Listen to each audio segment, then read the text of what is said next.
Hi, Chris. Hey, how you doing? I'm so excited. Welcome to the Gamut Network. Thank you, thank You you. are one of the first interviews that we are doing, and I did that very purposefully because I think that your story, you as a person, have been so important to Gamut and to the world of people with disabilities. So I couldn't think of anybody more perfect than to I begin really with appreciate that. than you. So to our audience, I'd love to introduce Chris Ruden. Chris, can you tell us a little bit about the world of Chris and everything that you want everybody to know about you? Absolutely. I was born with a limb difference. I was born basically with all my fingers, but they were kind of together. And my parents opted to have a lot of it amputated. So I'm left with two fingers on my left hand, a shorter left arm, and I grew up, being different. I grew up getting bullied and just being made fun of, and you hear that story a lot. And by the time I was 19, I was diagnosed with type 1 diabetes. So I just wanted to do something with it, and I never really had someone growing up show me the way. So I just vowed to be the person I never had growing up. I Today, I got love my degree that. in exercise science and health promotion. I ran a fitness business for a while, and now I speak full time. And I work with an amazing management company called Gamut. So yeah, Love that. I've been super fortunate to meet people like you, Mindy, and other people in the space, and I've made some of my best friends through programs like this in the disability and disease space. So Yeah. through all those challenges, I'm right where I need to be, and I'm happy about it. So And we are so happy that we got to connect with you. But I'm curious when you talk about, obviously this is a very important topic, but with the bullying specifically, was it because your arm was different? Was it, what was it specifically, or was it many things? it was definitely because my arm was different. It was something that was in plain sight to people. So I got made fun of, and I pretended like it didn't hurt, but it did, And it was one of those things that built up over time and really made me pretend like I was tougher than I was mentally. Mm-hmm. And that's kind of why I speak on mental health now, especially for men, and it's overly stigmatized, talking about how things really are mentally. But I hid my disability for 17 years up until 2 years ago. So as a guy, as a macho guy, How so did to you speak, hide that? How did I you hide wore I that? wore a glove over my residual limb, Oh, God. and I had it in my pocket for 7 years. I ran the PE test with my hand in my pocket. I went to the beach with my hand in my pocket. If I put my backpack on and put my hand in my pocket, I would ask to go to the bathroom just to take my backpack off, because I refused to take my hand out of my pocket in public.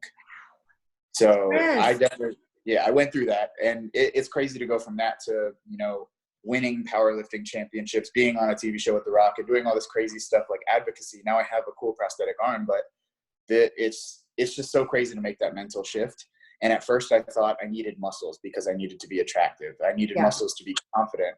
And then I realized like confidence was a decision, not a thing you could build or gain or buy or have. You have to consciously, actively make that confident decision in yourself, regardless of what's going on. And it was a tough decision, and it's a tough decision to make every day. But now I try and help people do that same thing. I love that. And that was so beautifully said. Was there a moment or an experience that you had like this aha opportunity to say, I am going to take my hand out of my pocket and I am going to show the world my arm? How did that happen? I can't imagine that was like a snap of the fingers It's moment. definitely not. It was, I think there's multiple moments that led up to it. Being diagnosed with diabetes was a huge factor in getting to that point, but that was still 10 years the diabetes space, So once I got diabetes, like, all right, what can I do with where I'm at right now to not let this become another hand in the pocket scenario? And then I started speaking in the diabetes space. A huge moment for me was working with a kid named David, who's 11 years old. He had cerebral palsy. He couldn't really walk or talk, but I fell in love with this kid. I started working with him, training him fitness, and I just treated him like David, not like a kid with cerebral palsy, like everyone else did, And he would tell me how he'd get bullied, and I was like, oh, it's cool, I'll kill them, like, it's fine, I'll drop kick them in the throat, I'll attack, just tell me where they're at. And he would always cut me off, and he would be like, but it doesn't matter. Basically, he would wrap it up into, they don't define me. And I was like, this 11-year-old kid has learned more than I've learned my entire life. Yeah. So that was a huge moment for me. But I think the deciding factor was I set a goal for myself. So like, if I ever get a prosthetic arm, I'll stop hiding my hand, because I knew how hard it was to get, you know? And I figured it would never happen. So I set a fake goal for myself, and unfortunately, but fortunately, it happened. And I made a video showing me stop hiding my disability. And it's kind of like jumping in the deep end. It hit 4 million views, went to Washington Post, and all these people posted about it. And I learned how many people were sharing my same struggle. And that's what community is about, whether it's in the diabetes, disability space, or any sort of space.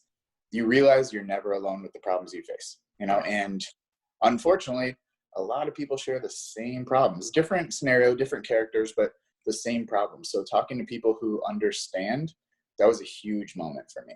I love that. And I think that's critically important in what's happening with our world right now. Community is everything, which is one of the reasons why we wanted to start the Gamut Network, because your story is now going to resonate with somebody that's sitting out there watching that may have never shared their arm in its current form or any other part of their difference. And you could be incredibly inspiring for them. I want to talk about something that has been so important in our media world. I'm sure, have you seen the picture of the little boy that was looking at an advertisement at Target of another young boy that was in a wheelchair? Yes. So we're incredibly fortunate that Colton, the little boy that was in the advertisement, is a member of Gamut and has always, we've always been able to engage with him, and he's lit up our world. But to see what he did for this other boy that looked up and saw somebody that looked like him, what do you think that would have done for you at that age? Do you think that would have alleviated some of the bullying, or do you think our world has changed? I think for me personally, that's a two-part. And to address it for me personally, if I would have seen someone that I deemed as cool or, you know, awesome in the space that was dealing with my same issue, it would have given me hope. For me, I chose to harden myself, you know, harden my person. I chose to be very difficult with myself. And that's how I reacted to my situation. I feel like if I would have had another, you know, influence or any influence at that, you know, space, things would have definitely been different. Now, I never regret what happened in the past, but if I can prevent that for people in the future, that's what I'm all about. I will tell you, you talked about moments and you talked about what would that do for you. I can actually tell you what it did for me. So the first time I ever met other people like me was at this fashion show by Zappos and by you guys. And that was the first time I met my friends, you know, Trace, Angel, people I talk to every day now. And it's crazy because I was so nervous going to that event. Let's share that. Yes, they also, yeah. So these two people, they also have limb differences. They're prominent in their space. They do really cool stuff.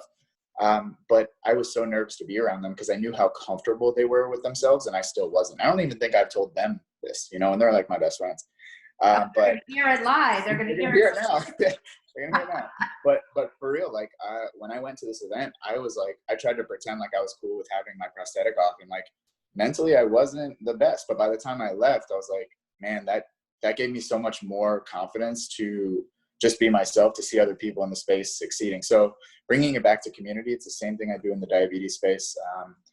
It's showing people that you're not alone and showing people that you can be confident unconditionally. Regardless of what condition you have, you can decide to be confident. You can be around people and that can help you get to that process. So again, thank you guys for that. And yeah, that's why I'm excited to be here and talk. Fantastic. So I'm going to pivot for a second and talk a little bit more.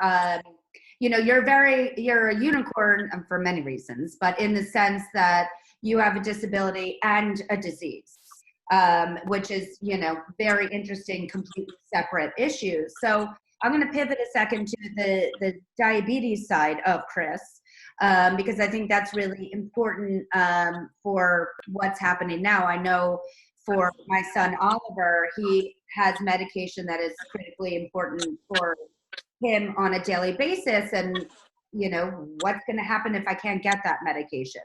Is that something that you are experiencing with insulin, with what's happening right now? Or do you have any advice or thoughts on anybody that's watching or listening that might feel the same way? Comes down to issues like this. Me personally, I always want to have some backup supplies. If you can, obviously, you always talk to your doctor, your medical team before you do anything like that. But I always want to have a few months stockpiled just in case. And there's multiple ways to go about that, whether you're talking with your doctor, whether you get an extra prescription, or for me, networking with my community to see the best ways to make sure that we're all provided for. Some people are better off with certain insurances, certain situations. Some people aren't. And that's the state of the world. Some people have more, some people have less. I think where humanity comes into play is when the people who have more start helping the people who have less. And then we realize that everyone is on the same level. No one is better or worse because of what they have or don't have. And that's where real humanity is. And I'm super lucky to be a part of the type 1 diabetes space, that this community, social media has been huge support for us. We talk so many different times throughout the day, throughout the week, to make sure everyone in the space, regardless of if we know you or not, if you have the condition, we know you. And that's how it is. And that's how I love being part of that community. So I always say I'm lucky enough to be a part of the disability and disease space, because those are my best friends. I never asked for it. It's not my fault, but it is my responsibility in what I do with it. And I just decide to help other people, which helps me help myself. Perfect. I love that. And just in case anybody that's watching this, has any questions or wants to speak to you directly, would it be okay to give your email address, or at chris@chrisruden.com, or just any social media at Chris Ruden. If you need help with anything, someone struggling with diabetes or mental health, anything like that, please just reach out. I'm not a doctor. I'm not a therapist. I am a person who struggles just like you. And if my perspective can help one person out there, I'm happy. I love that. Great. So now we're going to talk about something fun and a little bit lighter, as clearly from the muscles that you have. You're pretty knowledgeable about working out and health and fitness. So I'm curious if you could share with our audience maybe some tricks or tips that you are doing now during quarantine as gyms are closing. What can our population do to keep fit while we're in our house? Absolutely. So the best thing you can do is buy tighter shirts and use that sundial on Instagram. But I'm trying that. That's not working. No, they're honestly, just getting tighter, the shirts. I have my bachelor's degree in exercise science and some cool certifications, but I wanted to figure out how to improve people's confidence through fitness. It's not about having abs or not about running a certain speed. It's about what you want to do and what you like doing. So I have tons of tips and options, but these are just options. You don't have to do these. You find what you like, whether what you like is lifting weights or yoga or archery or gardening, or it doesn't matter. Fitness is not, people see, someone like me in a tight shirt or they have tattoos and like, oh, he must be one of those bros who stares at himself in the mirror. I'm like, yes, but listen, no, honestly, I don't think you have to do anything specific, except for stay healthy. That's your responsibility, to stay healthy. And I don't care how you do that. You have to have your activity level up, which means your heart rate has to go up and down at certain points. So when we're talking about being at home, if you have weights or anything like that, some sort of resistance training, great. If you want to, go on Amazon. If you need the link, I can send you. There's tons of bands for $5, $10. You can get an at-home workout, at-home gym, and you can set it up in your doorway. Cool, that's an option. If you don't want to do that, guess what? A gallon of water weighs 8 pounds. One in each hand. If you have both hands, cool. One in one hand, that's 8 pounds. If you don't have a hand, you could use a band. If you can't stand up, you can sit down and work out. There's options for everyone. Being adaptable is the cool thing about training. We have so many options to do. So if you need a band, you have to get a little bit creative depending on your situation. And I'd be glad to help anyone out there. But as far as basics, the first things first, nutrition. Just because you can't go to the gym doesn't mean you need to cheat on your diet, okay? Just because you have a flat tire doesn't mean you need to set the car on fire, all right? So make sure you're just consuming normal food. You know the difference between bad and good food. I'm not a registered dietitian, but one of the easiest things you can do is download MyFitnessPal or some sort of app like that can help you track your food. just like a car with a gas gauge. If you don't have a gauge, you don't know where you're going and where you need to go. That's step one, okay? Super simple. You can do that for free. Okay. Step two, if you want to get active in your house, 1, 2, maybe 3 days a week, you can start doing some sort of workout routine. We have basic movement patterns like squatting, sitting down in a chair and standing up. If you do that 10 times and then do that 3 more times, you just did squats. You just worked your legs, your back, and your butt, you know, awesome. If you can't stand down, you can sit down and you can do curls. You can literally just curl a water bottle. That's added resistance. You can stay active. You have to look at your scenario. What can you do? What can't you do? And then acknowledge every movement you can do. We have so many different movements in pressing and pulling and squatting and lifting. You don't have to do anything crazy. You don't have to look at Instagram and stand on an exercise ball with one leg while rubbing your stomach and patting your head and, you know, like chanting positive affirmations. You don't have to be Tony Robbins on steroids. Right. All you have to do is move to the best of your ability regularly. Okay. So there are tons of free programs online. If you need more information, I would gladly give you them. But if you ask yourself, what do I need to do? Don't do that whole paralysis by analysis thing. Yeah. Don't do nothing because you're trying to find the perfect thing. The perfect. I would rather you be 80% on track for 2 years than 100% on track for 2 weeks. Okay. So move, just move. In between Netflix shows, guess what? Do 30 sit to stands or do 30 water bottle curls or 30 water bottle presses. If you have bands, you can pull, you can push, you can stand. If you can, if you can't, don't let the limitation stop you from being creative. You know, there's so many options, but if you believe there isn't, you're also correct. Okay. If you need help coming up with those options, not everyone has a degree in exercise science. Not everyone thinks about weird biomechanics, you know, but there are people that are willing to help. I'm in your community. Tons of people are in your community that work out, that are willing to help. If you need help, reach out to me. You know, it's not simple. I'm not looking to make money on this. You know, I don't do this as a career anymore. This is just a fun hobby. So now I get to help people for free, and I love that. Fantastic. And first of all, thank you for being so generous with your time and your offer. I think obviously, just to sum that up, we have to be conscious about what we're feeding our body. Just Definitely. because we're stuck at home doesn't give us, you know, the right to eat 10 Oreos in every single flavor. Try it out for the first time ever. You know, we have to be very conscious about what's going in our bodies. And second to that, that we can do things within our limitations or our opportunities of what we can do. Because again, that also affects us mentally, right? Movement is a key to well-being and, you know, really getting our juices flowing, etc. So aside of the physical aspect of movement, it also affects us mentally. So I think really honing in on those 2 tips that you gave us was really helpful. And thank you again for offering your services to the population. Before we go, I'm going to end each show. I'm a big believer in a vision board. And just for everybody to see, this is my vision board that I look at every single day. If you had to put something on your vision board, Chris, who would it be or what would it be? For me, my vision board is more of my business goals board and things I want to accomplish. Finishing my book by the end of this year is huge for me. Great.